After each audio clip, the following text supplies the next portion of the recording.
یوم اساتذہ کا ہر سال نہایت دھوم دھام سے اہتمام کیا جاتا ہے۔ یوم اساتذہ کے موقع پر طلبہ اپنے آپ کو اساتذہ کے رول میں ڈھال لیتے ہیں اور ایک استاد کی کیا قدر و قیمت ہوتی ہے اور استاد کیسے فرائض انجام دیتے ہیں اس کا عملی تجربہ کرتے ہیں۔ لیکن اس مرتبہ یہ سب کرنا مشکل ہو گیا ہے۔ کورونا کی وجہ سے اس سال تمام تعلیمی ادارے بند ہیں، جس کی وجہ سے یوم اساتذہ کی تقریب بھی بے رنگ ہو کر رہ گئی ہے۔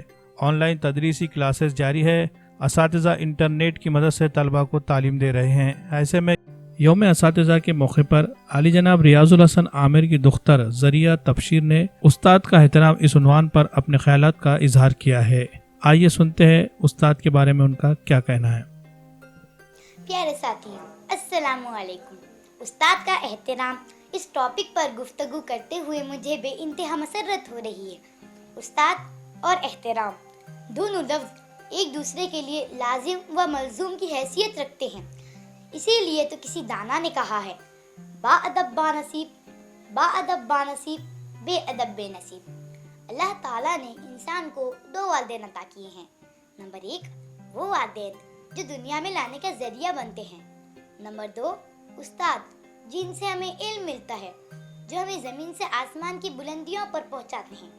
جس طرح کمہار مٹی کو استعمال کر کے محنت اور مشقت سے اس سے خوبصورت اور کارآمد شے بناتا ہے، اسی طرح استاد کوشش اور لگن سے بچوں کی ذہن سازی کرتے ہیں، انہیں تاریکی سے روشنی کی طرف لاتے ہیں۔ استاد قوم کے معمار ہوتے ہیں۔ ان کے ہاتھوں میں مستقبل کے سائنٹسٹ، سیاستدان، محقق، قابل انجینئرز، ہمدرد ڈاکٹرز اور مختلف شعبوں سے تعلق رکھنے والے ایکسپرٹس ہوتے ہیں۔ استاد اپنی پرسنالٹی سے طلبہ کو متاثر کرتے ہیں اور ان کی زندگی میں پازیٹیو چینج لاتے ہیں، انہیں کامیابی سے ہمکنار کرتی ہے۔ تاریخ میں نظر ڈالے تو پتہ چلتا ہے کہ ترقی اور کامیابی انہی کی قسمت میں ہے جنہوں نے استاد کا ادب اور احترام کیا۔ خلیفہ ہارون رشید کے دونوں بیٹے امین اور مامون کی مثال ہمیں معلوم ہے، جو استاد کی جوتیاں سیدھی کرنے کے لیے دوڑ پڑتے تھے۔ دوسری مثال پیش کر دوں، علامہ اقبال رحمۃ اللہ علیہ کو جب سر کا خطاب دینے کے لیے بلایا گیا، تب آپ نے اس خطاب کو قبول کرنے سے انکار کر دیا اور کہا، پہلے میرے استاد کا نوازا جائے۔